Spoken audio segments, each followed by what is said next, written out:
Sanskaram University, where cutting-edge technology meets the promise of world-class education. Sanskaram University, education with values. G7 यानी group of 7 countries, दुनिया की 7 सबसे उन्नत अर्थव्यवस्थाओं का एक ऐसा समूह जिसमें America, Britain, France, Germany, Italy, Japan और कनाडा शामिल है। इसकी स्थापना 1975 में हुई, जब ये देश वैश्विक आर्थिक चुनौतियों, खासकर तेल संकट से निपटने के लिए एकजुट हुए थे।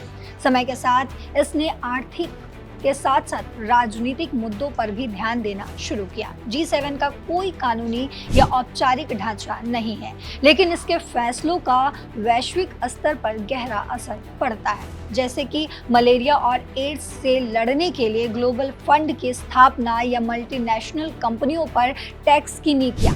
अब ये तमाम बातें तो G7 से जुड़ी हुई हैं, लेकिन इसमें सवाल ये है कि आखिर G7 की बैठक में भारत को न्योता ना मिलने से कांग्रेस क्यों बौखलाई हुई है।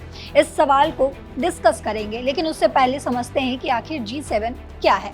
G7 7 देशों का एक ऐसा समूह है। इसकी खासियत है कि ये दुनिया की 28.43% GDP को नियंत्रित करता है और वैश्विक व्यापार और वित्तीय प्रणाली पर इसका दबदबा है। हर साल इसके सदस्य देश बारी बारी से इसकी अध्यक्षता करते हैं और इस बार कनाडा मेजबान है। इस साल का एजेंडा है अंतर्राष्ट्रीय शांति, आर्थिक स्थिरता, डिजिटल परिवर्तन और वैश्विक चुनौतियां। आमतौर पर मेजबान देश गैर सदस्य देशों को इनवाइट करता है और भारत 2019 से हर साल इसमें मेहमान के तौर पर शामिल होता आता रहा है। लेकिन इस बार भारत को न्योता नहीं मिला, जिसे कांग्रेस ने कूटनीतिक चूक करार दिया है। कांग्रेस नेता जयराम रमेश ने अपने एक्स पर पोस्ट भी किया और लिखा कि ब्राजील, मैक्सिको, दक्षिण अफ्रीका, यूक्रेन और ऑस्ट्रेलिया को तो बुलाया गया, लेकिन भारत को छोड़ दिया गया। उन्होंने इसे पीएम मोदी की नाकामी तक बता दी। कांग्रेस का कहना है कि पिछले 6 सालों में ये पहली बार है जब भारत को G7 में नहीं बुलाया गया और इसे भारत कनाडा के बीच हाल के तनावपूर्ण रिश्तों से भी जोड़ा जा रहा है।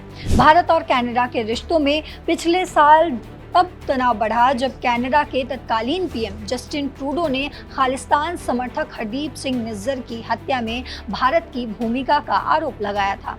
भारत ने इन आरोपों को सिरे से खारिज कर दिया, लेकिन ऐसा माना गया कि दोनों देशों के बीच कूटनीतिक रिश्ते प्रभावित हुए। अब कनाडा के नए पीएम मार्क कार्नी के कार्यकाल में भी ये तनाव बना हुआ दिख रहा है। कांग्रेस का दावा है कि भारत को न्योता ना मिलना इस कूटनीतिक तनाव का नतीजा है और ये भारत की वैश्विक स्थिति के लिए एक बड़ा झटका भी है। वहीं दूसरी ओर बीजेपी ने इसको सिरे से खारिज कर दिया है। बीजेपी समर्थकों का कहना है कि भारत G7 का स्थायी सदस्य नहीं है और न्योता मिलना मेजबान देश की मर्जी पर निर्भर करता है।